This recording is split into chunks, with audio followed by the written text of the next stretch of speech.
மாண்புமிகு முதலமைச்சர் வந்து கூடிய விரைவில் வந்து அறிவிப்பாரு. அது அந்த டிஸ்கஷன்ல தான் அவர் இருக்கிறாரு.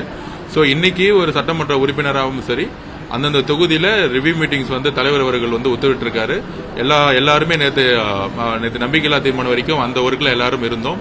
சோ இன்றையிலிருந்து அவங்கவுங்க ரிவ்யூ மீட்டிங் போட்டுட்டு தொகுதிக்கு தேவையான பிரச்சனைகளை வந்து அரசு ஊழியர்களுடன் கலந்து ஆலோசித்துட்டு அந்த ஃபைலை எடுத்துட்டு வந்து மினிஸ்டர் அப்பாயின்மெண்ட் பண்ணோன்னே அந்தந்த தொகுதிக்கான ப்ராக்ரஸ் ஒர்க்கு அந்தந்த மினிஸ்டருக்கு வந்து கண்டிப்பாக முதலமைச்சர் அவர்கள் உத்தரவு கொடுப்பாரு.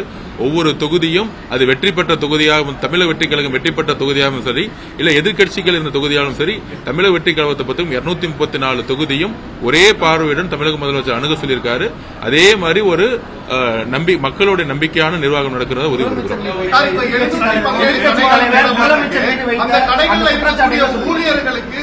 பண்ணி வழங்கணும். அதே போல இந்த 717 கடைகள் மூடப்படுவதால ஆண்டுக்கு 8000 கோடி ரூபாய் வரைக்கும் வருவாய் இழப்பு அப்படின்னு பேசுறாங்க. அதை நீங்க எப்படி தான் சமாளிக்க? 8000 கோடி வருவாய் இழப்பா இல்ல மக்களுடைய உயிரானா? தமிழக வெற்றி கழகத்துக்கும் சரி, எங்களுடைய முதலமைச்சருக்கும் மக்களுடைய உயிர் தான் பிரதான முக்கியம். அதை நாங்கள் உறுதிப்பட சொல்றோம்.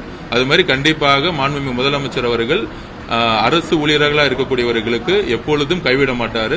அவங்களுக்கான மாற்றுத்துறையில இன்னும் கிட்டத்தட்ட 1 லட்சம் போஸ்ட் வந்து வேக்கண்டாவே இருக்கு. லாஸ்ட் 5 வருஷமா வந்து வேக்கண்ட் போஸ்ட் தான் நிறைய இருக்கு. கண்டிப்பாக அவர்களுக்கு மாற்று வேலை வாய்ப்பை உறுதி செய்வார்.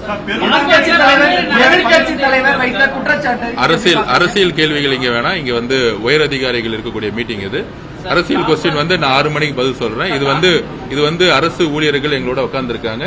அரசு ஊழியர்கள் இடத்துல அரசியல் கொஸ்டின்னா நிர்வாக ரீதியான கேள்விகள் கேளுங்க. அதுதான் வந்து புரோட்டோகால். அது அரசு அதிகாரிகளுடைய செயல்பாடு இதற்கு அப்புறம் எப்படி இருக்கும்? நீங்க சொன்ன மாதிரி ஜீரோ கமிஷன் போன்ற பல்வேறு விஷயங்களை டச் பண்ணிருக்கீங்க. உங்க அரசு கவர்மெண்ட் தரப்புல இருந்து மினிஸ்டர்ஸ், எம்எல்ஏஸ் அரசு அதிகாரிகளுடைய செயல்பாடு எவ்வாறு கண்காணிக்கிறோம்? அவங்களுடைய கண்டிப்பா முன்னாடி இருந்த முதலமைச்சர் மேல குற்றச்சாட்டுகள் வந்து ஊழல் குற்றச்சாட்டுகள், குடும்பத்துக்கான ஊழல் குற்றச்சாட்டுகள் இருக்கு.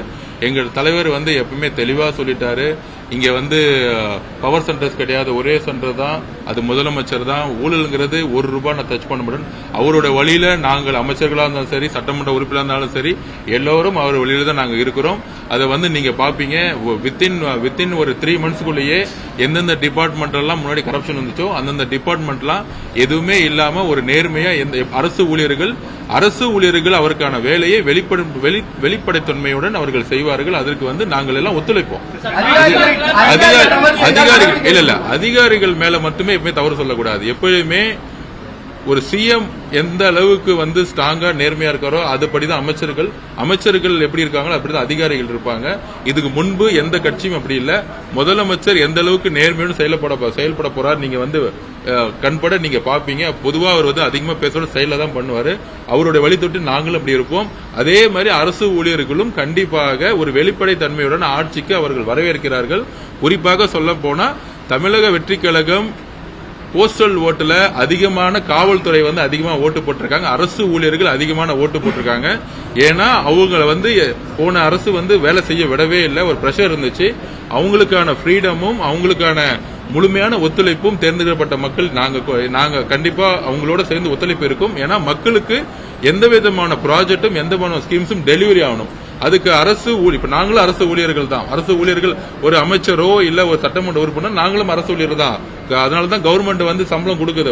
சட்டமன்றம் வந்து கவர்மெண்ட் சம்பளம் கொடுக்குது. அரசு ஊழியர்கள் வந்து படிச்சுட்டு வரவங்க மட்டும் அரசு ஊழியர்கள், சட்டமன்ற உறுப்பினரும் அரசு ஊழியர் தான், அமைச்சரும் அரசு ஊழியர்கள் தான். இதுல வந்து புரோட்டோகால்ஸ் வேணா மாறுபடலாம். அது வந்து நாங்க அதிகார சக்தியா நாங்க பார்க்கல. எல்லோரும் சேர்ந்தாதான் கடைநிலையில் இருக்கக்கூடிய ஒடுக்கப்பட்ட மக்களுக்கு ஸ்கீம்ஸ் போய் சேர்ந்து போக முடியும். முன்னாடி வந்து ராஜீவ்காந்தி ஐயா சொன்னார் வந்து ₹1 ஒதுக்குனா வந்து மக்களுக்கு வந்து ₹30 ₹20 போறதே கஷ்டம்னு. எங்களுடைய தலைவருடைய குறிக்கோள் ₹100 அலர்ட் பண்ண அந்த ₹100 சாமானிய மக்களுக்கு கொண்டு செல்லுங்கிறது தான் எங்களுடைய குறிக்கோள். அது வெளிப்படை அரசு நிறுத்தும். பல்வேறு நடவடிக்கை எடுத்திருக்கும். ஆனாலும் இந்த காலையில 6 மணிக்கே வந்து மறைமுகமாக விற்பனை செய்வது, 10 மணிக்கு மேலேயும் விற்பனை செய்வது தொடர்ந்து இல்ல. அது இப்பதான் ரிவ்யூ மீட்டிங்ல சொன்னோம். நானு எந்த டைம் ஸ்டார்ட் பண்ணாங்களோ அந்த டைம் வந்து ஸ்டார்ட் 12 மணினா 12 மணிக்கு பண்ணணும், நைட் 10 மணினா க்ளோஸ் பண்ணணும். அது மாதிரி மது கடைக்கு பக்கத்திலே வந்து நிறைய மளிகை கடைகள்ல வந்து இல்லீகல் சேல்ஸ் வந்து நடந்துட்டு இருக்கு. நிறைய பார்ஸ் வந்து இல்லீகல் பார்ஸ் ஓபன் ஆயிருக்கு. அதையெல்லாம் இன்றைக்கு நைட்டு 12 மணிக்குள்ளேயே வெள்ளிவாக்கத்துல க்ளோஸ் பண்ணிருக்கோம். காவல்துறை இமிடியட்டா போனவனே ரிவ்யூ மீட்டிங் அடிஷனல் கமிஷனர் போறேன்னு சொல்லியிருக்காரு. இன்னைக்கே ஐநா வர மாதிரி இருக்கக்கூடிய ஏரியால அதை நாங்க மார்க் பண்ணி ஆல்ரெடி கொடுத்துட்டோம் எந்தெந்த கடை இருக்குன்னு. இமிடியட்டா இன்னைக்கு நைட்டே கிளீன் அப் பண்ணிடுவாங்க. நேரம் குறைக்கிறதுக்கான வாய்ப்பு இருக்குதா? 12 மணிக்கு தொடர்ந்து 10 மணிக்கு மூடுறாங்க. அது இன்னும் நேரம் குறைக்கிறதுக்கு மாண்புமிகு முதலமைச்சர் கொள்கை விளக்கத்தை கூடி சீக்கிரத்துல கொடுப்பாரு.